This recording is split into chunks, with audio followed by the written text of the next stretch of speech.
like, sometimes I'll be like, I should have just went to clown school. But that's not like a dig at clowns. Like, I'm being dead ass. Like, I should have just gone to clown school. Like, get out of here, Habitat for Humanity. The burlesquers, they got it. Yeah. Okay, they're handling it.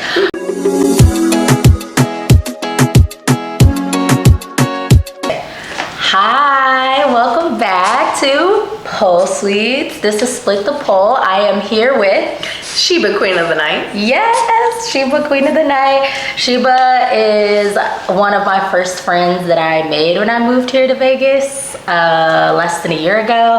And it just so happens that she's like the best burlesque dancer ever. I know, it was kismet. Yeah, all of us like circus freaks. We all just attract each other. Super excited. Thank you so much for inviting me. Tell the people a little bit about yourself, your background, how you got into burlesque, all that good stuff. I am a burlesque performer. I was 2009 when I started. I'm also a pinup model, and I'm a sex and intimacy coach. Yes. How did you get into burlesque specifically? So I danced and was in acting my whole life. So I think it was just natural. It was a natural progression. And I had a background in dance production, theater, musical theater. I saw my first burlesque show. I was just like, what is this? It was in New York at the Slipper Room. And I was just like, oh my God, this is so exciting. And I had been a part of a play in theater called The Vagina Monologues. And I didn't know you were in that. Yeah, I had to like go and like test out floggers and different like toys. And I was just like, the first time I ever like transformed through costume and expressing my sexuality. So you really got immersed into that character, and then you were like, no, I love this. I want to stay here. Yeah, I saw burlesque. I was like, this is an extension of that, only it's, you know, not just stories, but, you know, a physical art form. And so it was very captivating. In the pole dancing community, there's like a running joke that the pipeline between pole dancing and like nursing is very like narrow and short. All of my students back home, like nurses, teachers, like they were in super nurturing positions at work. And so I think that kind of played into why they got into pole dancing, because they were like, no, this is for me. And this is like my expression of who I am, so I don't lose that. Any comparison in burlesque, like is there any one demographic that you're like, actually, now that I think about it, I meet a lot of those that are also burlesque dancers? Or is it kind of like a hodgepodge? It's a hodgepodge. I mean, there's of course a running joke about like cheerleading, you know, like cheerleading was the gateway, you know. Really? Yeah. I did not expect that. Yeah, but no, I think a lot of people come from theater though. I think that a lot of people kind of, you know, are in traditional theater and then they see it and they're like, ooh, yeah, they really get into like the character development. People, you know, in the burlesque community are also very athletic. Like people don't really understand that there's actually a burlesque festival in every city and state around the world, and we are doing, not everybody does it, but there's festivals that you can enter in and either compete for the crown or even just like, you know, showcase your art or your talents. We have showcases, but we also have competitions. So that's like the same thing, except you compete for like, if you're at the high advanced level, you're competing for like trophies and you get money and stuff. But at the level that I'm at, you compete for like, you know, you'll get a medal, you get like recognition. It's nice to have those accolades just to show that you have competed in your art form. I've been in a lot of festivals, RVA, Richmond. But I got a trophy in the Albuquerque Burlesque Festival, and then with the Golden Legends in St. Petersburg, I got a sash and a crown. Beautiful. So, you know, they're you know, at my house. It's kind of like a like pageant. Yeah, it's very pageant, and I think you know, there's a side of it that I think it just feels good to be acknowledged for your art. Right. A lot of, especially my students, like it's like pulling teeth trying to get them to compete or to do a showcase because they are, even though pole dancers, like the community itself is very accepting and very like, yes, go do it, like take my money, like da da da da. But they're so scared that like, because Instagram has so many of the best pole dancers on there, that they think that they're really solid tricks that they're doing at a lower level aren't as good and that people don't want to see it, which is not true at all. Like I love seeing my students do like their first show ever and they're like so nervous and then they fucking kill it. Like I love that, but they don't want to. They're so scared. That's interesting. Yeah, in burlesque, I feel like the students that I've worked with, they're like ready out the gate. They're like, I want to compete. I want to, and a big part of it also is the travel. You know, you get to travel, you get to go to places and see other people, you know, doing their burlesque art. So it's definitely like, I think, appealing for new performers. There's a big festival that happens here in Vegas in the end of May, and it's called the Burlesque Hall of Fame, and it's at the Plaza, and it's kind of like the best of the best, you know, from around the world. And it's like, you really get to see like performers in every country, every state, like coming and bringing their, you know, their version of burlesque. And that's like our PoleCon. Yeah, it's like the Burlesque Olympics for sure. Okay, so is Burlesque Hall of Fame, is it a competition or is it more like a showcase? It's or is a competition. It's both. They have like categories, you know, like Best Debut, and then they have like the reigning queen of burlesque, and so it is very much pageantry. But for me, like I don't feel like I'm a competitive person, so I don't really like to do festivals like because I want to win per se, you know, but I like to travel. It's kind of like my travel agency, like, okay, what burlesque festival do I want to go to so that I can go and visit that place? Yeah. And also, that's a good idea though. Yeah, and just to see and meet people in different places, like burlesque, circus, pole, like the coolest people that you've ever met. And like to be able to like travel around the world and like meet other performers and see what art they're putting out is like super exciting. I do PoleCon because it's not a competition and I just get to like meet super cool people and they have like workshops there and like all these, you know, great performers and instructors that I see on Instagram doing all this crazy stuff are teaching there. So I'm like, if I want to meet them, if I want to like take classes with them, that's like how to do that. I want to go to Burlesque Hall of Fame. Yeah, let's go.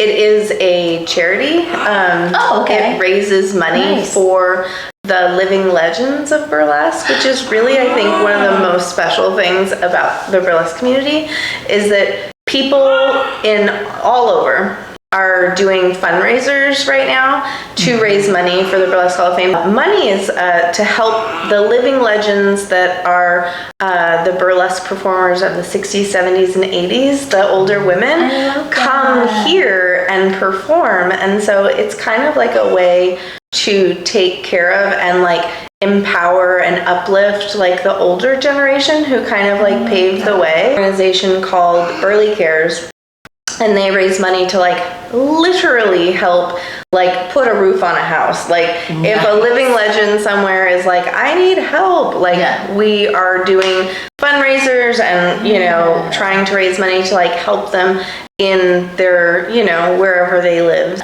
Get out of here, Habitat for Humanity. The burlesquers, they got it. Okay, they're handling it. Do you consider yourself more of like a classic burlesque performer, or do you consider yourself a more modern burlesque performer? I am a neo burlesque performer. Okay. I like to pull from all of the different genres that are inspiring to me. Like there's some people who are just like really into like the comedic style of burlesque. I tried to do like a clown act. No, I am not a clown. And I have respect for clowns because for me, you know, it's hard work. It's hard work. like sometimes I'll be like, I should have just went to clown school, but that's not like a dig at clowns. Like I'm being dead ass. Like I should have just gone to clown school. Like, well, give it a go. I would have been so good. Because you don't know. I would have been so good. I'm a silly goose. Okay, I would clowning pay to around. see you clown around. I be clowning. And it's like, it's definitely just like, I felt it, like I'm not comfortable in that, like, you know, slapstick style of humor, but like some people, like that's their go-to. So and like some people just love natural. The classic, and I love things about classic, but a lot of like my early classic numbers were like modern songs, and so kind of doing a mashup between the classic style, the costumes, but with modern music. When you took me to the first burlesque show out here. Where did you go? Was it the Phoenix? I think we went to Tiki Room. Yeah, the Golden Tiki. We went to Golden Tiki, and I brought. I think either I got ones later. Or I didn't know, because I was like, I know I'm supposed to give money, but I don't know if I'm supposed to throw it or what. And you were like, oh, you can crumple it up and throw it. And I was like, in pole, you would never do that. Really? Like, don't crumple up the money. No, like you would rather just like throw it or make it rain.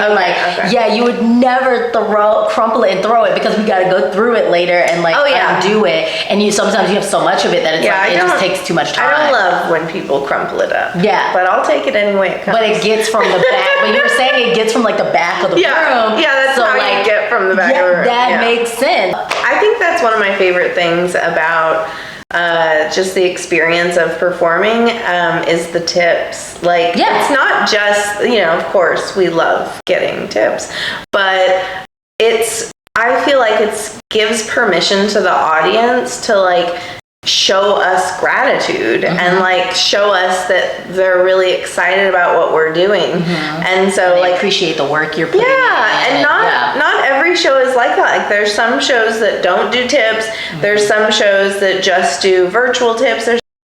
So some common misconceptions about pole dancers. I love a stripper. I love a stripper too. I love a stripper. But there's a misconception that like, oh, you're doing pole because you want to be like P-Valley. P-Valley? Don't even get me fucking started. I haven't even seen the show, but the amount of students that I had come to me after that show came out that was like, are you gonna make me look like such and such from P-Valley? First of all, I don't know who that is. Second of all, probably not. Those are stunt doubles. And a lot of people don't understand the art and the sport of it. Like our competition is called Pole Sport Organization for a reason. Like it's a sport. It's a sport. And then there's the common misconception that we're all women. Yeah. Oh, I love seeing male. We have such male pole artists. Yeah, we have crazy good male pole dancers. Yeah. And straight ones. By the way, like they're not all gay. Like, what's some about burlesque? So I think first misconception that, you know, even though it happened a long time ago, there was a movie. It was called Burlesque, and people just associate that Shout out Burlesque. Christina. Shout out Christina Aguilera. Love you. That wasn't burlesque at all. That's not burlesque at all. But you know what? It's like I try to also like stay in my own little lane, because there's so many different versions of burlesque. Like, it's a niche community, and so it's like it still feels very underground. Like if you know about it, if you know what it is we're doing, like you're going to the shows, you know about it. Like it's very. I still get people at shows because I produce my own shows. Yes, she does. We're gonna put that information.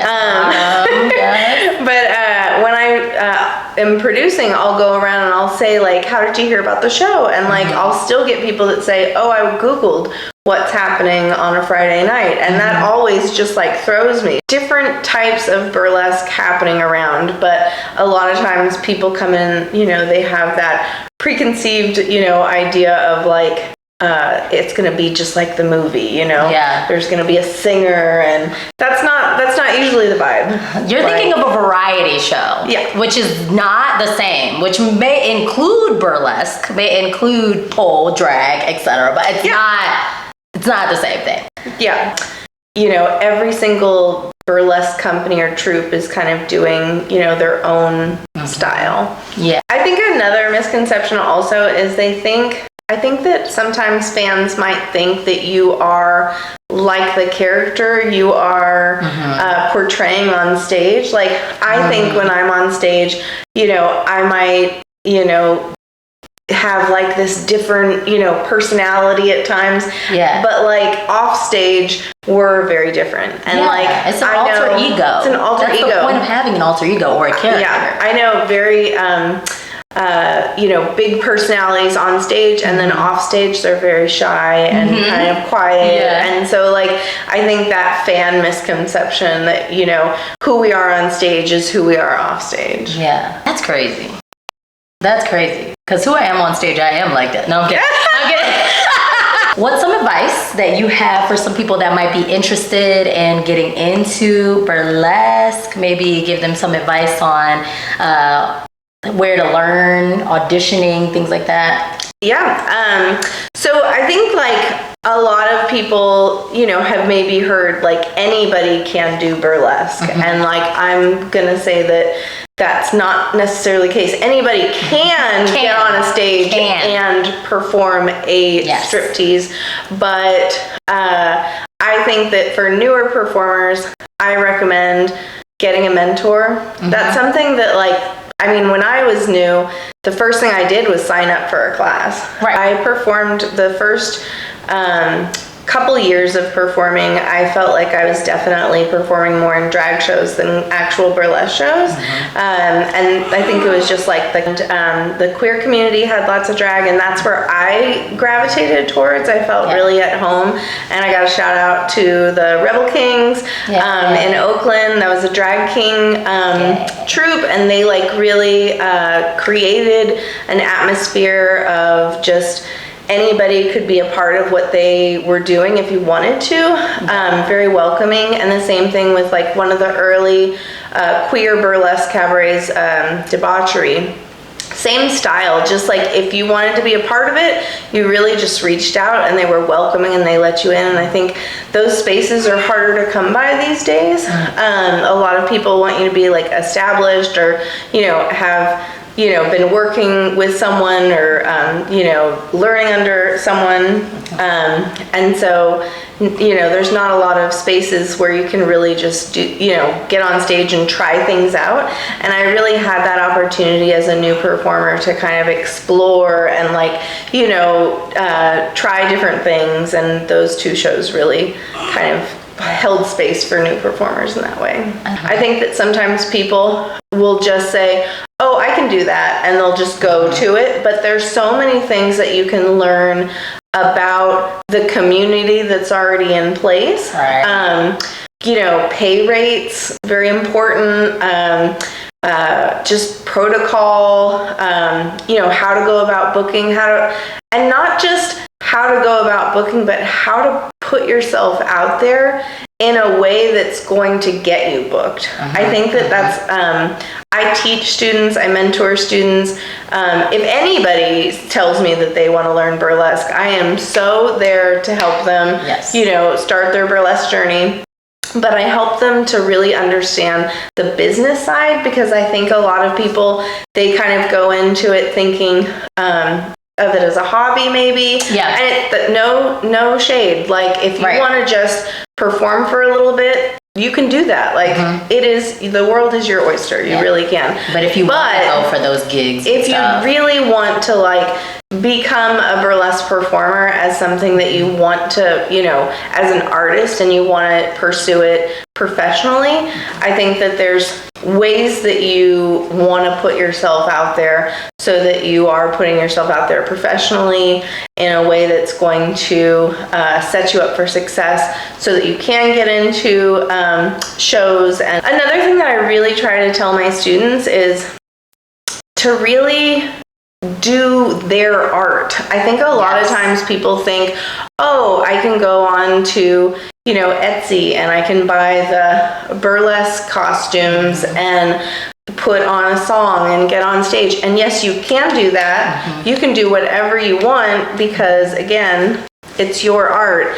But I really want people to like pull from their stories and like who they are as a person. Like a lot of the acts that I do are very personal and express me and who I am and what my voice is. Like I have one of the acts that I still perform, like Body Positively Fantastic, and it's very much just about owning your body, and it's like a message about just owning yourself on stage, and like it means so much to me. And so it's like I encourage people to not just, you know, put on a song and get up on stage and do what they think they're supposed to do, but instead like reach down inside themselves as an artist and what do I want to say?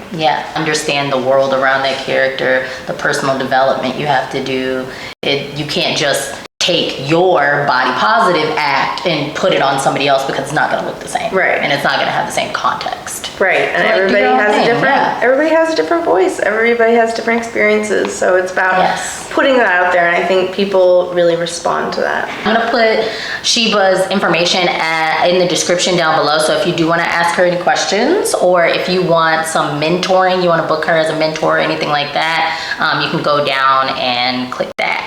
That was Sheba, Queen of the Night, my neighbor, my friend, my love. I'm so grateful that you decided to do this. This was awesome. We got some really good information about burlesque that I cannot provide because I don't know anything about burlesque. I'm new to the community, so thank you for like inviting me in. And we're gonna get her in. We're gonna get her in the burlesque community. We're trying. It's just a matter of time. Thank you so much for having me. I love it. And sorry, Lilo's finally chilled out. She's asleep. Finally chilled after out. She made noise the entire. She's asleep. So I will see you guys in the next one. Thank you so much for watching. Don't forget to like and subscribe and click the notification bell and do all the things.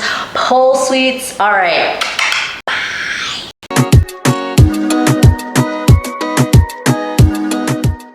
This is not the first time Lilo has had to be in an interview because she won't let it go. Lilo wants to interview.